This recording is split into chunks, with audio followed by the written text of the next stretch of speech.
Hablemos claro, hablemos claro.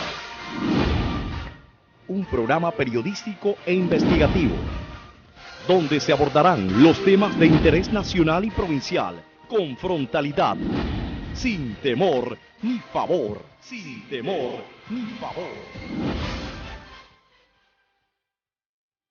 Hablemos claro, la nueva temporada, la nueva temporada.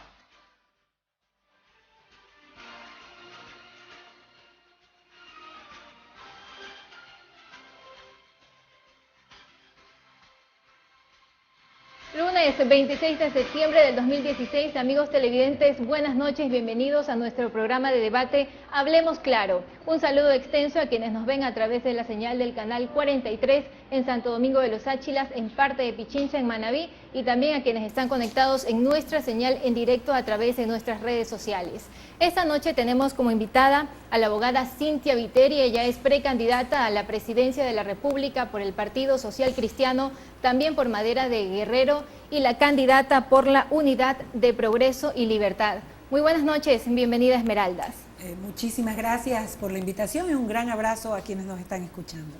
Cynthia Viteri participa por segunda ocasión en un proceso electoral en caso de que así se confirmara su candidatura de manera oficial. ¿Qué haría diferente esta vez las cosas? Bueno, tendré la oportunidad de hacer las cosas. Esa es la diferencia. Han pasado 10 años de lamentablemente un modelo que por imponer la ideología, la misma que tiene Venezuela, empobreció a esta nación, dejó hipotecado el petróleo, empeñó nuestro oro, se acabó las reservas, tomó dinero de los asegurados en el IES, tomó el fondo de cesantía de los maestros, le metió mano, por ejemplo, las utilidades de los trabajadores, siempre golpeando a los sectores más débiles de la población, para que tengamos ¿cuál resultado? ¿Cuál? Que 6 de cada 10 ecuatorianos no tengan un empleo, de los que están en condiciones de trabajar, no tengan un empleo seguro. Ese es el resultado, que estén desempleados o subempleados, que en cada casa haya por lo menos 1 o 2 personas que buscan empleo y que no lo encuentran. ¿Fue esta quizás una de las principales motivaciones para que Cynthia Viteri participe como precandidata en estos procesos? Absolutamente. Una de las principales preocupaciones que me tiene hoy aquí frente a ustedes es poderle brindar al país una alternativa diferente. Una alternativa de un Estado que funcione, de un Estado austero, que gaste poco, que invierta mucho, que respete el dinero de la gente, que le devuelva a la gente el dinero que les pertenece a través no solamente de obras y servicios, sino a través de la generación de empleo, que es lo primero que requiere una familia para poder salir adelante. Usted no le dice a una familia que no tiene plata para poner comida en la mesa, que esperen un tiempo porque primero van a hacer una obra en tal o cual lugar. No, no. La gente necesita urgentemente tener un empleo. ¿Y por qué no hay trabajo? Porque ahorcaron a la empresa privada, porque ahorcaron al pequeño y mediano productor, porque ahorcaron los negocios pequeños y medianos, y al llenarlos de impuestos, esta carga impositiva que los agredió de tal forma que empezaron a botar gente y otros a cerrar y otros a buscar otros sitios donde invertir.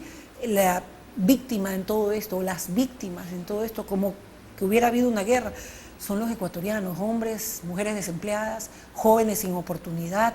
Usted ha oído que cuando un joven va a pedir empleo, ¿qué le dicen? Cuando tenga experiencia. ¿Qué experiencia puedes tener si no me das una oportunidad de trabajar? ¿Ha batallado contra todas estas cosas desde el escenario de la Asamblea Nacional? Desde el primer día. Llevamos diciéndole al país lo que iba a suceder, porque habíamos visto el modelo venezolano hace 10 años. A nosotros no nos vengan a decir para nada ahora quienes lo financiaron, quienes se sentaron en su mesa, sus comensales, quienes lo apoyaron, a decir que ahora de repente dirigen su mirada hacia nosotros y nos señalan. Un momentito, nosotros hemos guardado siempre una posición coherente de defensa de la gente dentro de la Asamblea Nacional. Nos quedamos defendiendo a los jubilados para que no les quiten su 40%. Nos quedamos defendiendo los fondos de cesantía de los maestros y de la función judicial. Nos quedamos defendiendo a la policía cuando los agredieron a través de esa ley laboral y que les quitaron parte de sus beneficios y que le costó la vida a ecuatorianos dentro de la fuerza pública y a civiles también. Nos quedamos dentro de la asamblea 7 personas, 7 de pie, los únicos del bloque de la oposición, cuando aprobaron las enmiendas que le quitó el poder absoluto a la gente de tener libertad de acudir a cambios, por ejemplo, dentro de la función judicial. Y la última, que abrió la puerta para que todos se queden en el puesto indefinidamente. Nosotros nos quedamos ahí de pie, los demás huyeron, dijeron que iban a pelear en las calles. Claro, lo que les dijeron antes fue que nos iban a rodear y que corríamos peligro. Esa ha sido nuestra posición siempre, dar la cara por la gente que más lo necesita, por los sectores que fueron agredidos, por los que fueron arrastrados en Dayuma, por los que fueron apresados, perseguidos por pensar diferente, por jóvenes que hasta el tiempo ha hecho que las mentes los vayan olvidando, y vale la pena, y no me voy a cansar de decirlo en cada entrevista, porque lo merecen sus padres, el joven Cosíos, que por salir a protestar por el bachillerato unificado, le volaron la cabeza con una bomba lacrimógena, y ahí está, en una camilla, y creen que el tiempo va a hacer que todos olvidemos esto. Nunca. La gente necesita reivindicarse. No se trata de revancha, se trata de justicia.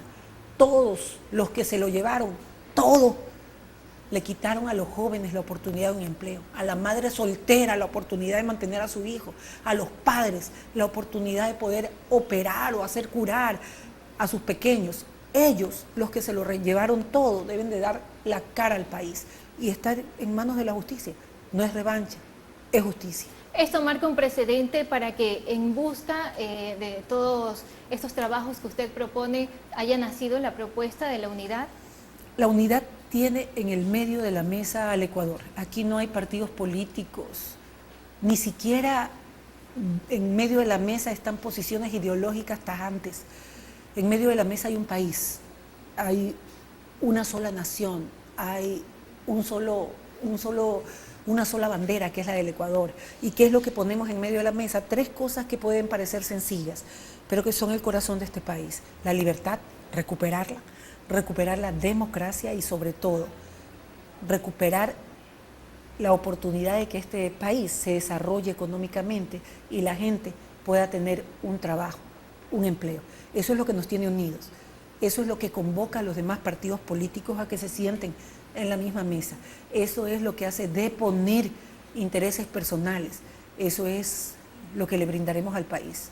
Una nueva nación productiva, que genere bienestar, que le mejore la vida a la gente, que le dé la oportunidad a cada uno de tener un trabajo.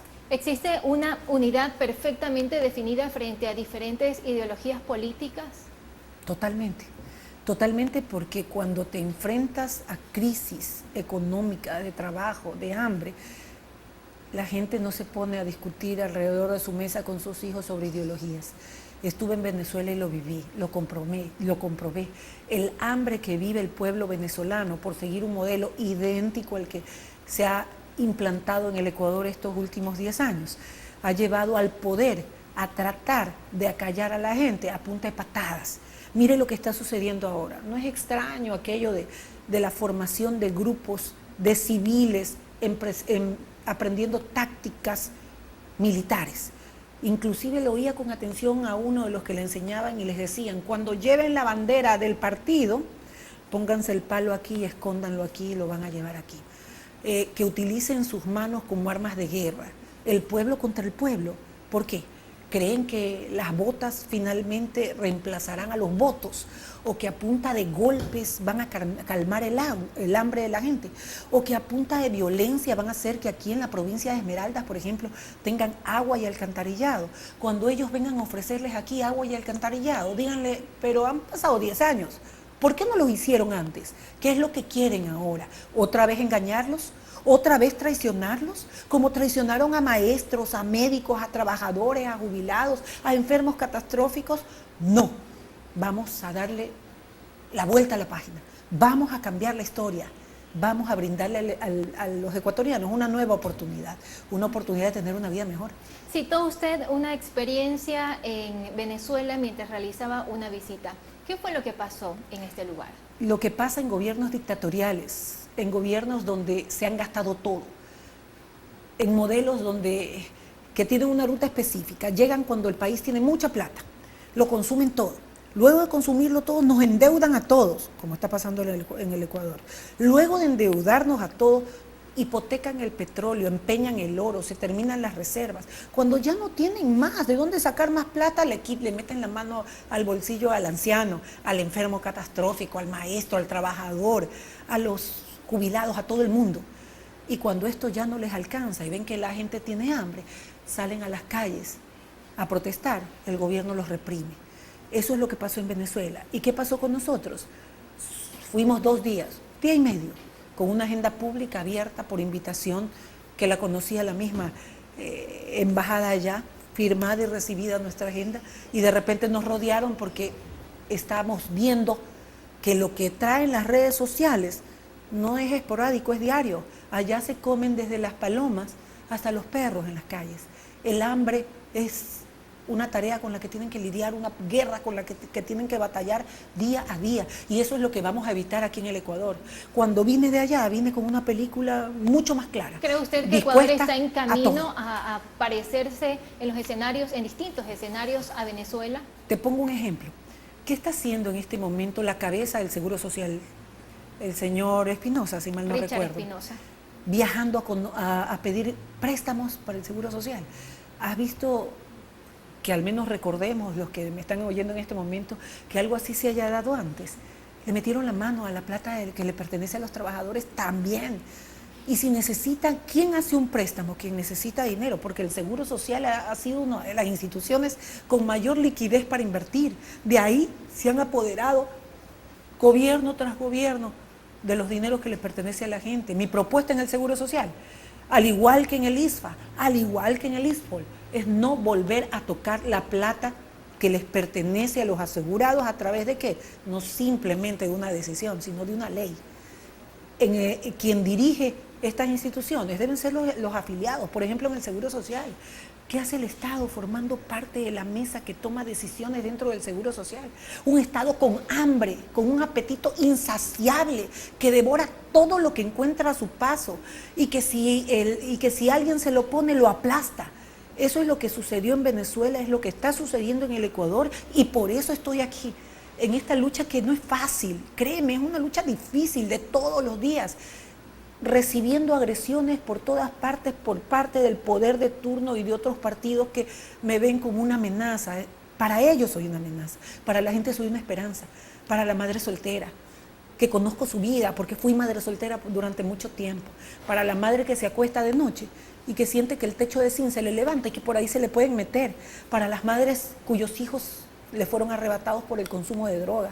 Ningún hogar está exento de que algún día en su puerta le toquen una tragedia como esta. Lo advertí en la asamblea, traté de evitarlo, peleé en la asamblea y me dijeron que eso no era así.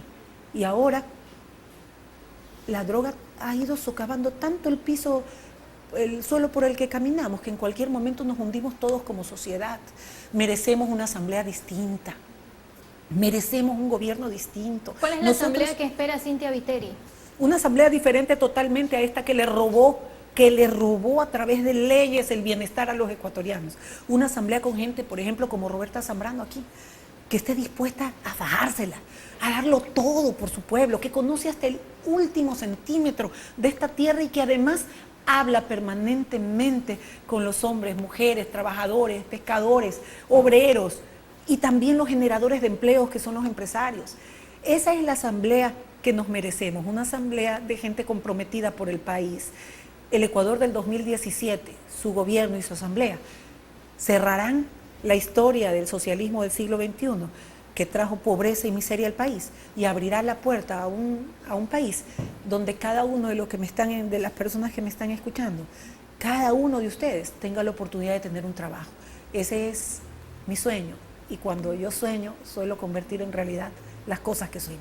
¿Cuándo se sabrá definitivamente si es la candidata oficial a la presidencia de la República? Este 29, pronto, en poquísimos días, este 29 de septiembre, habrá una convención nacional en la ciudad de Guayaquil, nacional de toda la unidad. Cada uno expresará su decisión públicamente ante el país respecto de quién quiere en un proceso inédito en esta nación de quién quiere que sea el representante para la presidencia de la República, el candidato o la candidata a la presidencia de la República en los próximos comicios. Los tiempos están escritos. Después del 29, quien quede, el candidato o candidata, tiene la libertad de escoger su binomio, de adentro o de afuera de la unidad, y presentarlo también ante la mesa de la unidad. Eso es hacer país, eso es lograr consenso, eso es sumar.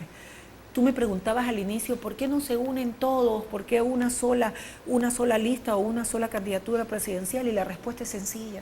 Por un lado, el gobierno propone mantener los impuestos y ya el país se enteró a través del posible candidato que afirmó hace poquísimos días que no va a bajar ningún impuesto y que a lo mejor ofrece una tregua normativa reconociendo que estamos en guerra y que le han hecho la guerra a toda la gente, sobre todo a los sectores más pobres y más necesitados del Ecuador. La otra propuesta piensa que generar empleo es crear dos regímenes laborales, el uno de empleados actuales y el otro de empleados más baratos. ¿Quién crees que va a preferir un empresario cuando hayan los dos regímenes? Va a votar al empleado actual para contratar al que le cueste menos. Esa tampoco es la solución. Esa es la razón por la cual no estamos unidos. Mi propuesta es distinta.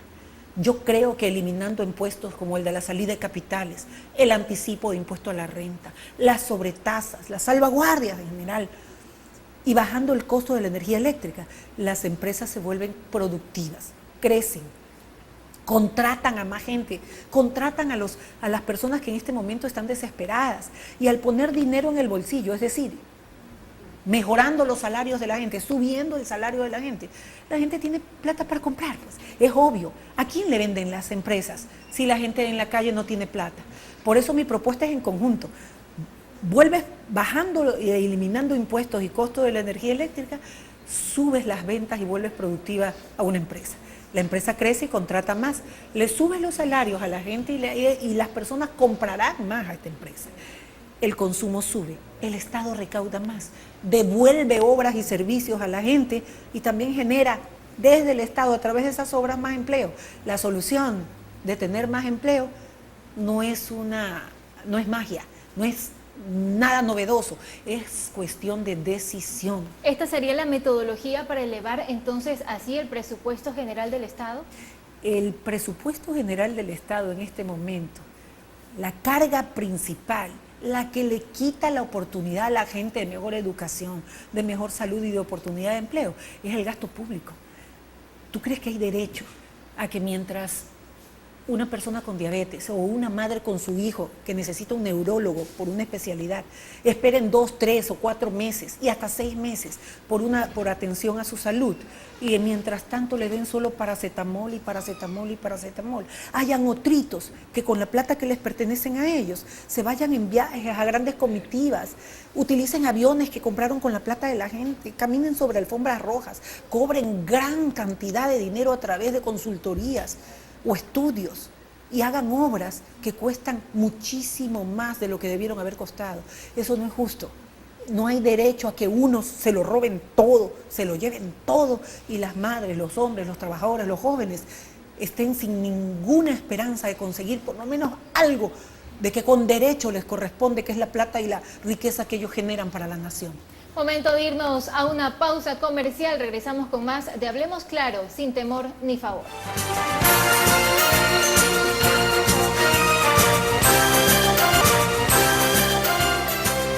Seguimos con más en nuestro programa Hablemos Claro, en un diálogo con la precandidata a la presidencia de la República, Cynthia Viteri, en su paso por la provincia de Esmeraldas. Profundicemos un poco más en la propuesta de gobierno que tiene Cynthia Viteri para cambiar un poco la situación que enfrenta el país.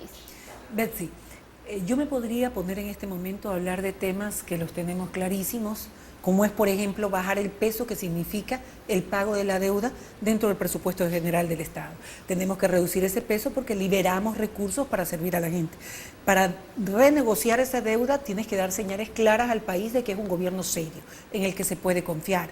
Así ampliamos los plazos, bajamos intereses y tenemos más recursos liberados dentro del presupuesto.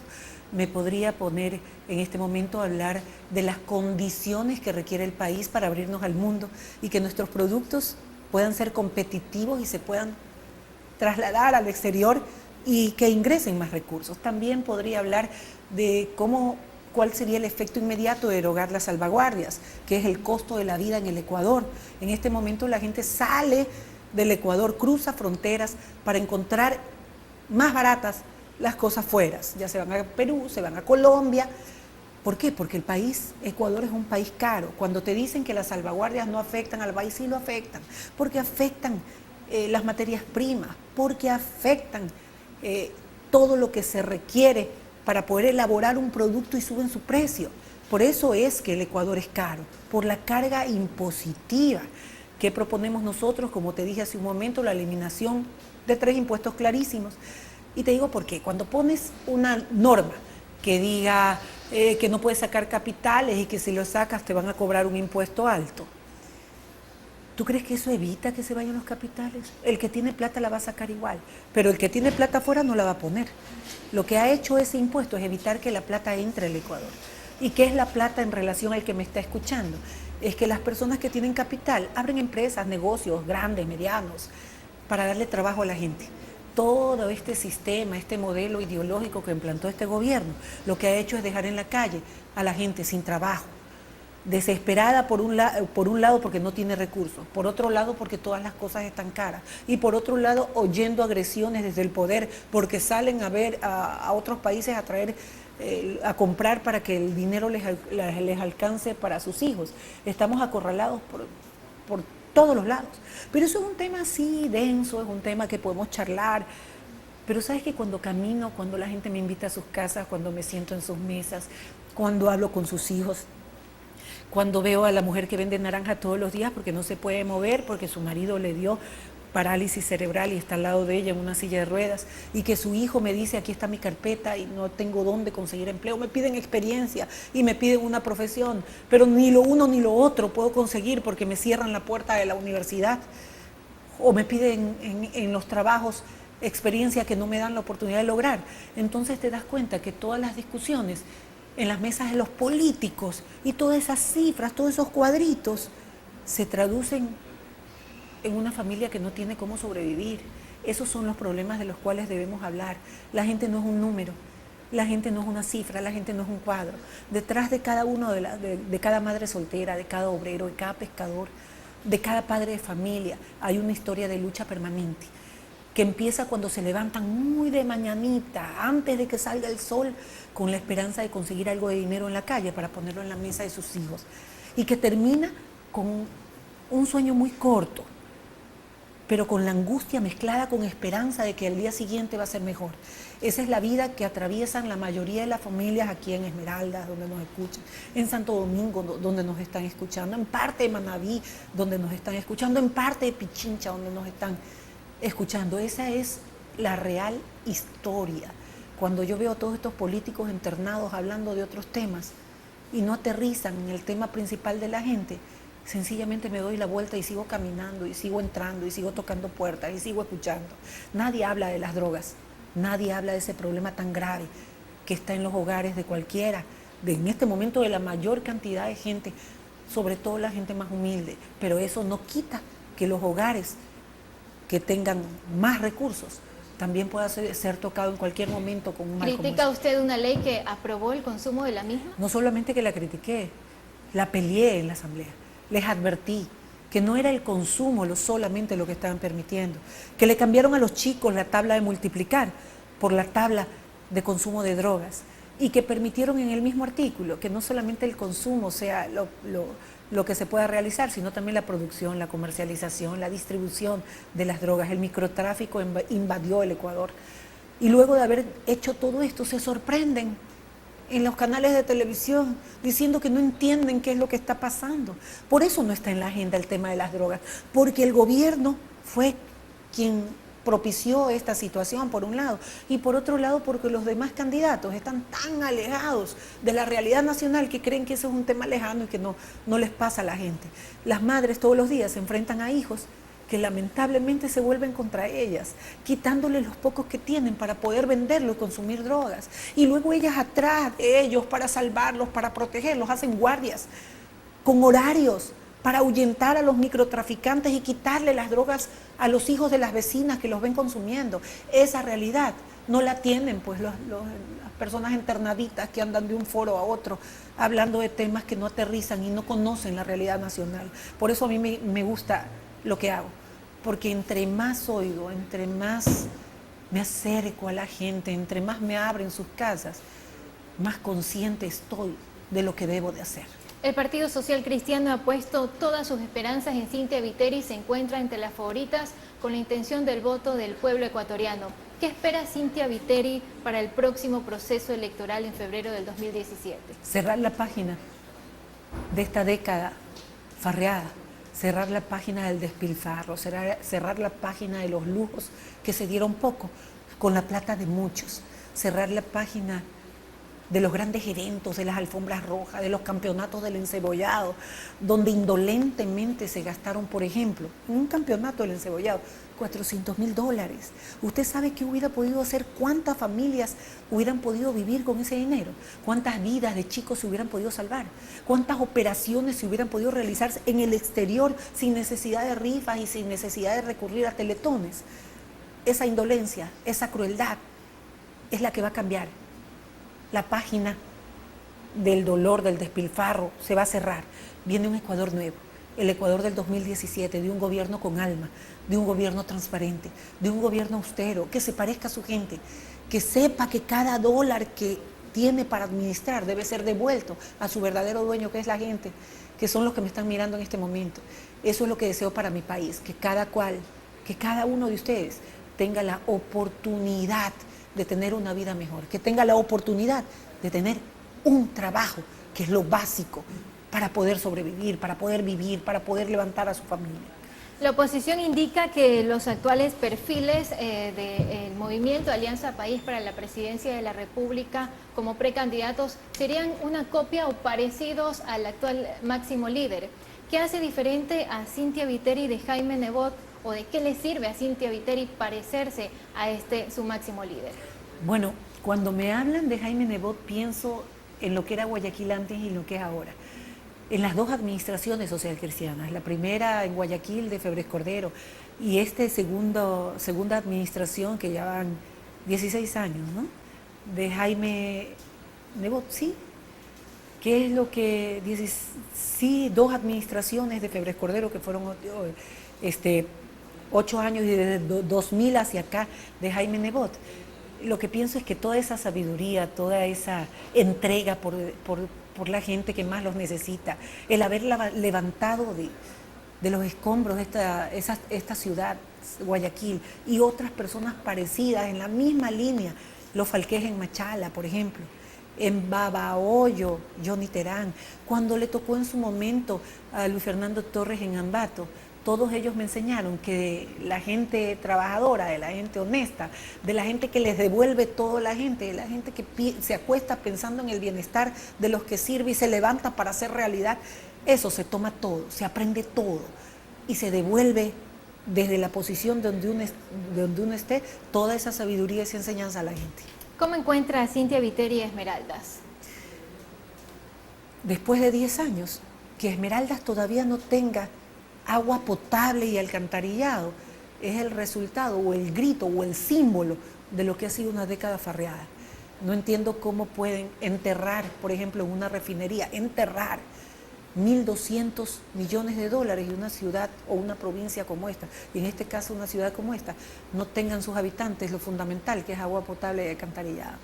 Esas cosas no las entenderé nunca, nunca. Será porque los que lo hacen, los que desperdician el dinero como lo han desperdiciado, los que se han farreado esta nación en lujos, con los que han despilfarrado el dinero, no han sentido lo que cuesta conseguir dinero para comprar la leche para tu hijo o mandarlo al colegio o hacerle el lunch para que tu hijo no tenga hambre en el colegio. ¿Será por eso?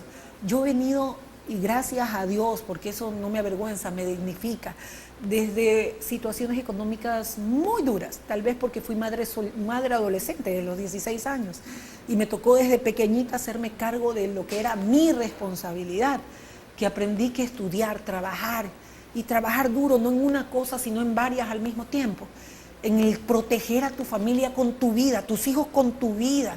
Cuando de repente en la noche el techo se te levanta porque es de zinc y porque hay mucho viento, y saber que, como te dije hace un momento, por ahí se te puede meter alguien, y saber que tienes que poner tu pecho para defender a tus críos. Esa experiencia no la borraría por nada. Eso es lo que me tiene aquí frente a ti, Betsy, frente a todos los que me están escuchando. El saber que tenía que levantarme muy temprano al colegio y que de ahí en mi bicicleta me tenía que ir a trabajar en la tarde hasta la noche. El saber que todo lo que ganaba lo multiplicaba por los tarros de leche que tenían que tomar mi hija o mis hijos después. El saber que ellos tenían que estar en su camita cubiertos, tapados y con el estómago lleno. Esa es para mí la mejor de las experiencias y lo que mejor me ha preparado para el reto que viene. No es mi título de abogada, de doctora o mi especialidad en Derecho Constitucional, ni siquiera la experiencia y amplia que he tenido en manejo en el ámbito legislativo. Es mi vida, es haber podido pisar las huellas de las madres que están caminando ahorita, y los hombres, la que me enseña lo que debo hacer, cómo debo hacerlo y cómo se debe respetar la plata ajena. Estando usted en la Asamblea Nacional, ¿cuál cree que ha sido el trabajo de los legisladores por la provincia de Esmeraldas frente a los escenarios que han pasado? Pues esta provincia se peleó a la Concordia, la perdió en territorio, se peleó a las Golondrinas, también la perdió en territorio. ¿Cuál fue ese trabajo que realizaron los legisladores o que usted tiene pues su perspectiva frente a todo el trabajo por defender a una provincia? Cuando hay asambleas como esta, donde más de 100 legisladores responden a una sola persona, no tienen criterio y se autodeclaran sumisos, entonces no puedes esperar que nadie de ellos se pare a defender ni siquiera sus ideas. Yo no sé si tú recuerdas, Betsy, cuando 3 legisladoras se pararon a dar su punto de vista respecto de un tema muy delicado como era el aborto. No solo no les hicieron caso, la sacaron de la asamblea. No solo no la sacaron de la asamblea castigadas contra la pared por un tiempo, sino que les impidieron hablar durante ese tiempo con la prensa. Si tú ves que ese es el manejo que se da con 3 legisladoras, ¿qué puedes esperar? Que alguien se pare a defender su provincia, sea cual fuera esta, respecto del bienestar de la misma. Nada. Cuando tienes una asamblea que baja la cabeza ante el poder, entonces jamás la va a elevar para defender a su nación, nunca. Hemos hablado de política, pero ahora pues queremos conocer un poco la parte más humana de Cynthia Viteri. ¿Quién es Cynthia Viteri? ¿A qué se dedicó desde sus inicios? Sabemos que también tuvo la oportunidad de trabajar en la televisión, en los medios de comunicación. Sí, en 3 canales. Por eso verte ahí, te pregunté tu edad, me recordaba que a tu edad todavía estaba así en un medio de comunicación. Trabajé en 3 canales de televisión. ¿Qué me llevó ahí? Alguien me llamó una mañana mientras trabajaba en varias partes, entre esos de asistente en un despacho de la función judicial. Me llamó a decirme que podía trabajar en un canal de televisión, y cuando me dijo el sueldo, inmediatamente me acuerdo hasta dónde contesté el teléfono. No se parecía en nada a lo que yo recibía haciendo varias cosas al mismo tiempo, poquitos por acá. Multipliqué enseguida cuántos tarros le puedo comprar de leche a mi hija. A eso me abrió la puerta a la televisión. Estuve con grandes maestros, como en esa época Roberto Aspiazo, Gloria Gallardo, que me enseñaron poco a poco lo que era hacer un periodismo honesto, un periodismo frontal, sin miedo. Y esa enseñanza me sirvió para después, para hacer una legislatura frontal, ser una legisladora sin miedos, decir lo que pienso aunque los demás sean más, y defender a los que menos tienen frente al hambre voraz de un gobierno que lo fue destruyendo poco a poco. Mi vida fue la que me enseñó, y por eso estoy agradecida con Dios. ¿Cómo quiere Cynthia Viteri que la vean todos los ecuatorianos frente a un proceso que, si bien es cierto, se pelean votos, también pues existe la parte de querer conocer a un político en su situación humana? ¿Cómo? Es que a veces a uno se le hace difícil, y si yo te preguntara a ti, Betsy, también se te haría muy difícil describirte. ¿Qué es lo que podría contar? Parte de mi historia. Como te decía hace un momento, fui madre adolescente, luego crié a 3 hijos sola por bastante tiempo, trabajaba en varios lugares, estudiaba en la mañana en el colegio embarazada, trabajaba en las tardes. Cuando ya no tenía barriga, mi medio de transporte siempre fue una bicicleta, luego fue el bus. Sé lo que es que un hijo te coge de la falda, el otro acá y con el otro en brazos, y a la par tienes que llevar todo lo que ellos necesitan, la ropa, las tetas y todo, en medio de tanta gente dentro del transporte público. Sé lo que es salir muy tempranito a trabajar para regresar de noche y a la par dejar todo listo para que tus hijos a la mañana puedan ir al colegio. Sé lo que es vivir en condiciones difíciles respecto de tu casa, el que la puerta que divida de un cuarto al otro no sea una puerta sino un hueco en la pared hecho con martillo. Sé lo que es salir mientras tus hijos duermen, salir más que sea a la parte frontal de tu casa a pensar y pensar en qué hacer al siguiente día, cuando ese día te han dicho estás despedida.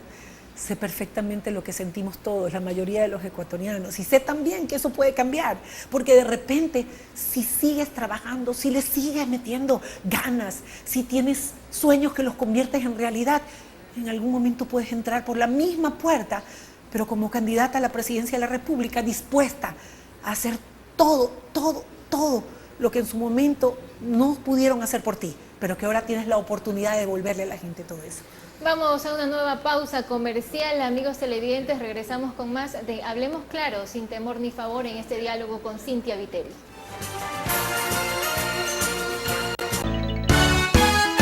Bienvenidos. Santo Domingo se une a la... Gracias a quienes están enlazados en nuestra programación a través del canal 43 en Santo Domingo de los Áchilas, en parte de Pichincha, en Manabí, en Quinindé y en La Concordia, y a quienes nos ven en nuestro canal 23 en la provincia de Esmeralda. Seguimos con nuestro diálogo, ya finalizando esa parte de la entrevista con Cynthia Viteri, precandidata a la presidencia de la República por el Partido Social Cristiano por Madera de Guerrero y también una de las candidatas por la Unidad. Para despedirse, Cynthia Viteri, ¿cuál es el mensaje que quiere darle a los ecuatorianos, a aquellas personas que nos ven a través de este medio de comunicación? Primero, darte las gracias por el espacio en este medio de comunicación, dirigirme a quienes me están oyendo, que deben ser muchas personas y de diversas condiciones, hombres, mujeres, jóvenes, ancianos, abuelas que cuidan a sus hijos también, que han venido a reemplazar a sus madres o a sus padres. Este país tiene salida, tiene esperanza. Podemos virar la página, dejar esa ideología que tanto daño le hizo al país y que tiene convertida a Venezuela en una tragedia de hambre, y cambiarlas por un Ecuador distinto, por el Ecuador del 2017, por un Ecuador que le busque a cada ser humano algo que es primordial, la oportunidad de tener un empleo, la oportunidad de tener un trabajo, que puedan ver a sus hijos todos los días seguros, alejados de las drogas, con su estómago lleno, con posibilidades de estudiar, que los jóvenes puedan emprender y hacer lo que les gusta, que puedan elegir sus carreras y que las puertas en las empresas se le abran, porque los jóvenes tienen otra visión, tú tienes otra visión. ¿Cuántos jóvenes les gustaría tener esta gran oportunidad que gracias a Dios tú tienes, Betsy, y que se les va a multiplicar a ustedes? Así como Betsy, ustedes también tendrán una oportunidad de tener empleo. Mi mensaje es que podemos hacer las cosas y las podemos hacer bien. ¿En función de qué? De ustedes. Muchas gracias por estar con nosotros, por participar y permitirnos también mantener este diálogo, un diálogo que tendremos también con otros precandidatos o futuros candidatos a la presidencia de la República desde este escenario, desde este programa en donde los debates políticos son todos los lunes por la señal de Telemar, canal 23 y 43. Muy buena noche y gracias por acompañarnos.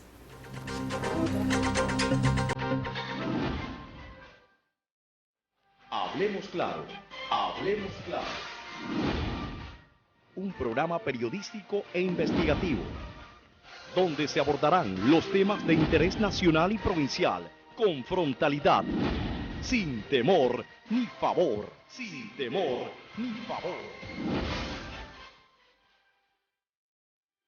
Hablemos Claro, la nueva temporada,